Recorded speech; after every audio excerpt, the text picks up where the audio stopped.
안녕하세요. 다운부동산 소장 차민경입니다.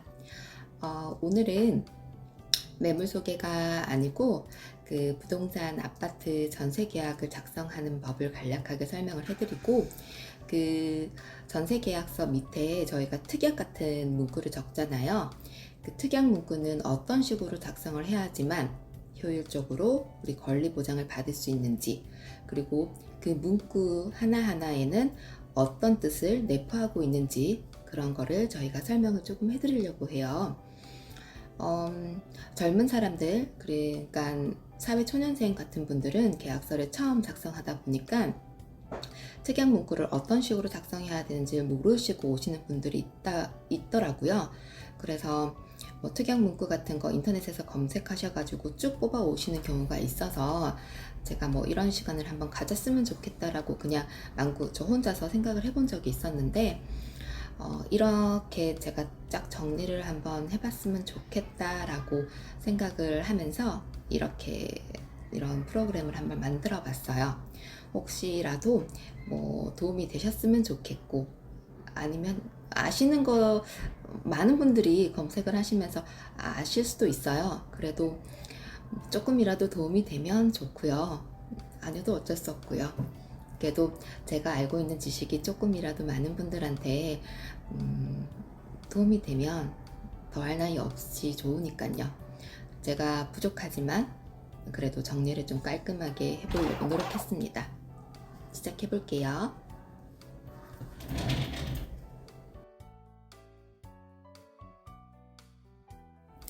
소재지는 집원 주소로 소재지를 적어 주셔야 됩니다.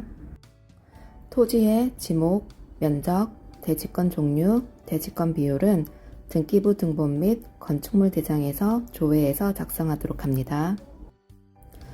건물 구조, 용도, 면적, 전용 면적은 등기부 등본 및 건축물 대장에서 조회해서 작성하도록 합니다. 임대할 부분은 임대하시는 아파트, 동, 호수, 그리고 전체 임대라고 적어주시면 됩니다.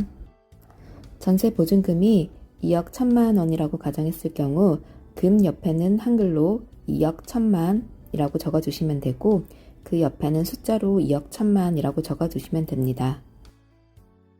그럼 계약금은 보증금의 10%인 2,100만 원, 금 옆에다가 2,100만 원을 한글로 적어주시면 됩니다. 중도금은 있으면 적고 없으면 적지 않고 패스하도록 합니다. 전세 계약에서는 보통 중도금은 없는 편입니다. 잔금은 1억 8,900만 원, 금 옆에다가는 한글로 1억 8,900만 원 적어주시고, 가로 안에다가 숫자로 1억 8,900만 원 적어주시면 됩니다. 잔금 지급 날짜 2023년 3월 31일 날짜로 그렇게 적어주시면 되고, 전세 계약 같은 경우는 매매 계약과 틀려서 한번 정해진 잔금 날짜는 쉽사리 변경되기가 힘듭니다. 아래에 존속기간을 보시면 잔금일 날짜 기준으로 해서 2023년 3월 31일부터 2025년 3월 30일까지 24개월 2년 계약 기간이 적혀 있는 걸 확인하실 수가 있으십니다. 아파트 전세 계약은 기본 2년 계약, 지금 계약갱신 청구권이 생겨서 2년 계약하시고 2년 더 청구하실 수 있는 거 다들 알고 계시죠? 이렇게 계약기간 2년 24개월 계약으로 성립이 되는 겁니다.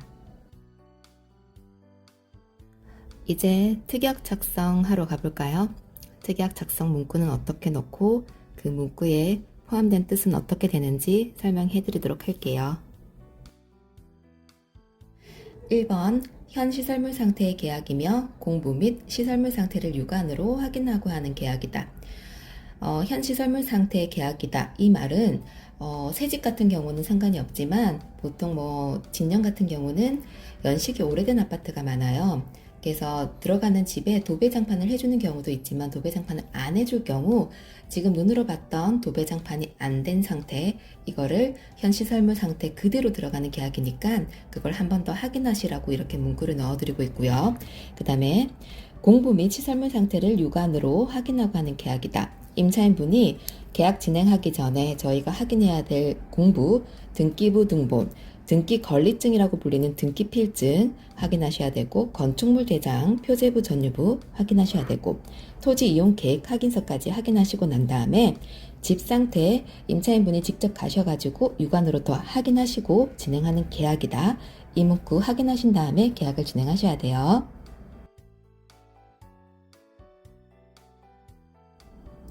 2번, 계약일 시점으로 현 등기부상 소유권을 제외한 그 어떤 권리 제한 물건은 존재하지 않으며 임대인은 임차인이 대항력, 전입신고 확정일자를 확보할 때까지 새로운 선순위 권리, 근저당권, 임차권을 두지 않고 이중계약을 하지 않는다.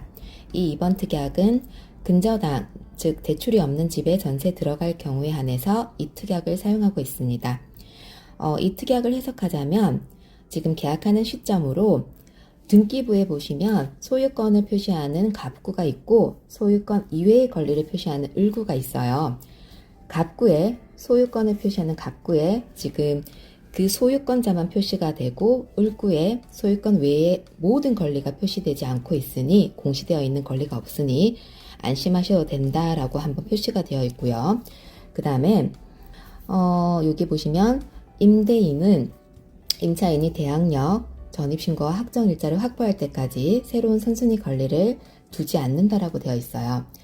대항력이라는 게 우리가 전입신고와 확정일자를 하게 되면 전입신고 및 확정일자를 하게 되면 그 날짜 12시가 되면 대항력이 발생을 하게 돼요. 확정일자는 계약금이 들어간 날, 계약서를 작성하고 계약금 10%가 들어간 날 확정일자를 받으실 수가 있고요. 전입신고는 잔금이 들어간 날 전입신고를 하실 수가 있어요.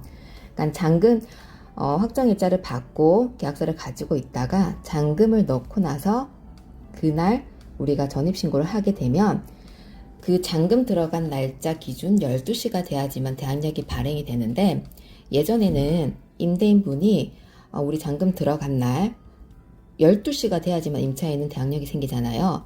그 12시 전에 오전에 임대인분이 대출을 실행을 해서 그 근저당권을 먼저 이렇게 접수를 시켜버린단 말이에요. 그러면 임대인분이 선순위로 먼저 올라가 버리잖아요. 대항력은 2순위가 돼버리고 그렇기 때문에 이 특약을 넣어줌으로 해서 당신네들은 임차인분의 그 권리를 침범하지 마세요라고 이렇게 한 번 더 보장을 해드리는 겁니다. 맨 뒤에 보시면 이중계약을 하지 않는다라고 되어 있어요. 이 계약서를 작성하고 임대인분은 A라는 임차인분과 이미 계약을 맺었음에도 불구하고 또 다른 분이랑 B라는 임차인분이랑 계약서를 작성하시거나 가계약금을 받으시는 분이 계세요. 그렇기 때문에 이런 식으로 이중계약을 하지 않습니다라고 특약으로 보호해드리고 있습니다. 3번 본 계약 체결 당시 등기부 등본 을구의 근저당 접수번호 제 땡땡땡땡땡 채권 최고의 금액 1억 3,500만원 주식회사 신한은행은 잔금 지급과 동시에 임대인이 전부 상환하고 말소하기로 하며 이에 따른 재반 비용은 임대인이 부담하기로 한다. 대출 상환 시 공인중개사 동반해서 상환 예정. 또한 임대인은 임차인이 대항력, 전입신고, 확정일자를 확보할 때까지 새로운 선순위 권리, 근저당권, 임차권을 두지 않고 이중계약을 하지 않는다. 이 3번 특약은 근저당, 대출이 있는 집에 전세 들어갈 경우 이 3번 특약을 사용하고 있습니다. 우리 계약서 작성하는 시점에 대출이 있는 집 혹시 보셨을 거예요. 저희가 전세 들어가기 전에 임차인분들이 혹시 대출이 있나요? 라고 물어보실 때, 네, 지금은 대출이 있는데 상환 예정입니다. 잔금날 말소 예정입니다. 라고 말하는 거 들어보셨을 거예요. 지금은 대출이 있지만 그 잔금을 받아서 전체 상환하신다는 분들이 꽤 많거든요. 거진 한 80% 이상이라고 보시면 될 거예요. 이런 분들이 계약서 작성할 때 보면 등기부 등본 1구에 이렇게 접수번호 나오고 확인이 될 거예요. 그러면 저희가 특약에다가 이런 식으로 적어드려요.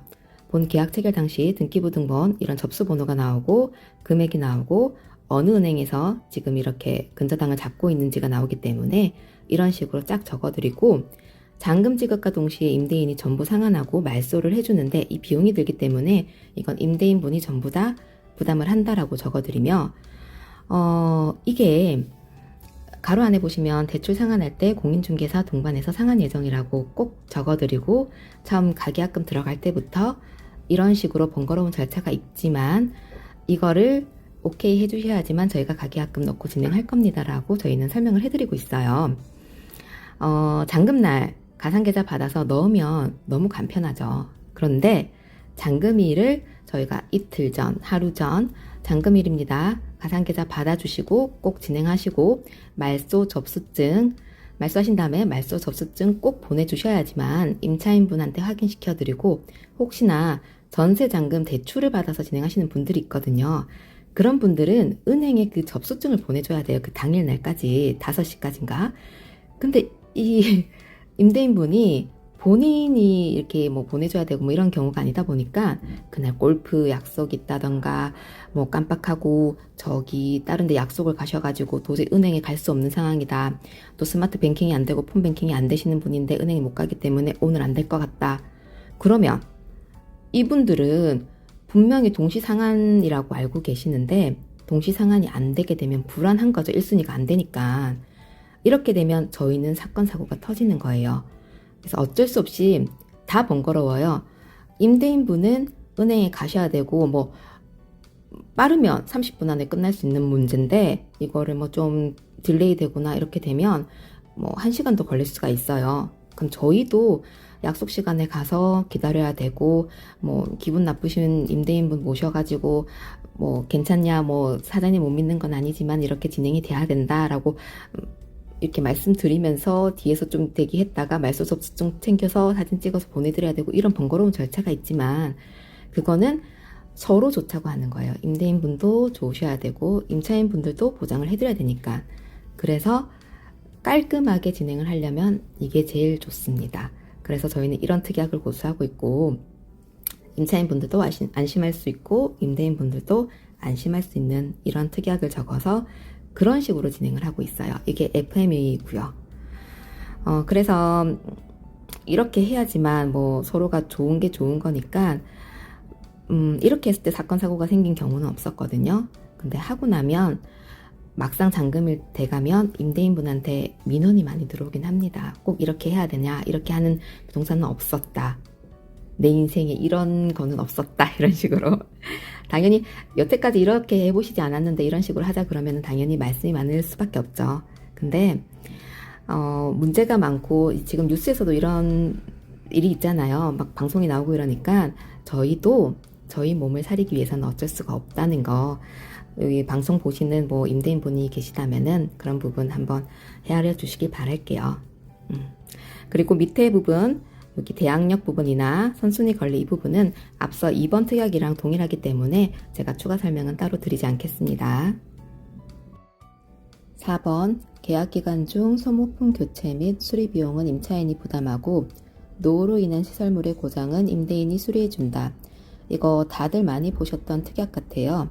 간략하게 설명하자면 비싼 거, 보일러, 도어락 뭐 이런 것들 고장이 나게 되면 덜렁 수리 먼저 하시고 임대인분께 연락을 하시면 안 되고요. 딱 고장이 나면 임대인분께 바로 연락을 해서 고장이 났어요, 수리를 해야 될 것 같은데 이런 식으로 진행을 해야 될 것 같습니다, 진행해도 되겠죠? 라고 임대인분께 먼저 말씀을 하시고 임차인분은 수리를 진행하시면 될 거예요. 그 다음에 소모품 교체, 전등 뭐 이런 거 자잘구레하게 돈 들어가는 거 5만원 밑으로 들어가는 것들 이런 거 하나하나 전부 다 임차인분이 임대인분께 전하시는 분들이 있으세요. 이렇게 되면 나중에 서로 간의 감정이 상하게 되니까 그런 소소한 것들은 임차인분이 직접 가시고 소모품 교체를 하시면 돼요. 굳이 뭐 5만원 밑에 들어가는 비용을 임대인분께 영수증 청구하시고 이러실 필요 없으세요. 비싼 비용, 도어락, 보일러 이런 것들만 임대인분께 청구하시면 되는 거예요. 5번 생활하자를 제외한 사용상 부주의로 인한 훼손이 있을 경우 원상복구해야 하며 원상복구 안 될 경우 보증금에서 관련 비용을 차감한다. 이게 그 유명한 원상복구 특약이네요.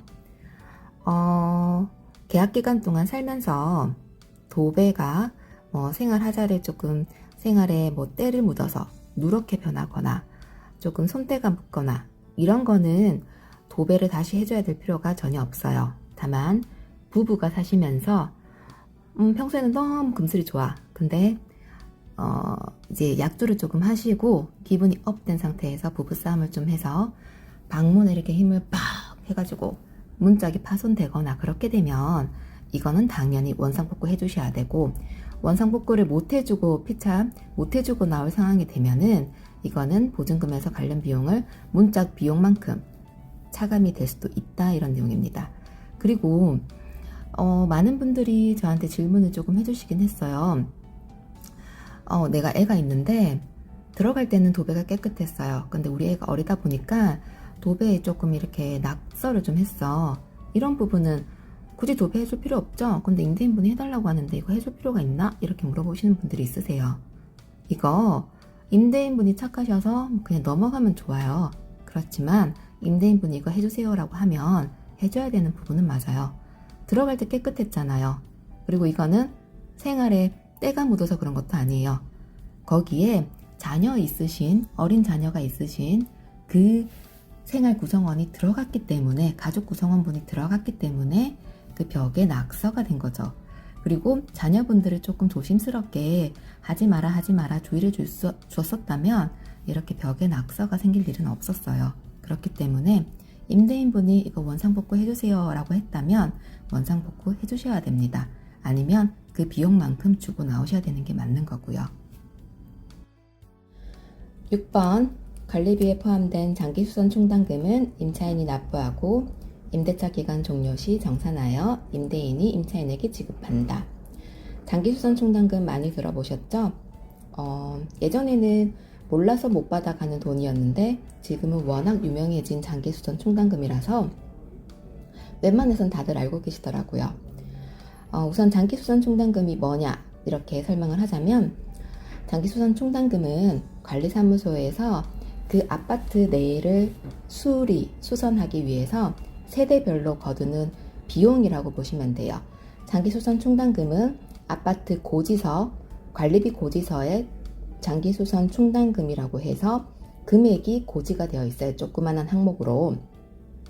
그렇기 때문에 원래는 집주인분이 내셔야 되는 금액이에요. 새 아파트 같은 경우는 10,000원 미만, 연식이 오래된 아파트는 10,000원이 12,000원 그 정도 될 수도 있어요. 그래서 임차인분이 사신 기간이 오래되면 오래될수록 장기수선 충당금 금액은 커질 수밖에 없습니다. 그렇기 때문에 나중에 퇴거를 하실 때 관리사무소에 전화를 하셔가지고 동호수 말씀하시고 언제부터 언제까지 살았다고 말씀을 하시면 장기수선 충당금 정산 좀 해주세요 이렇게 말씀을 하시게 되면 금액을 쫙 뽑아줄 거예요. 그 금액을 임대인분께 보내주시고 퇴거하실 때 받아 나가시면 돼요.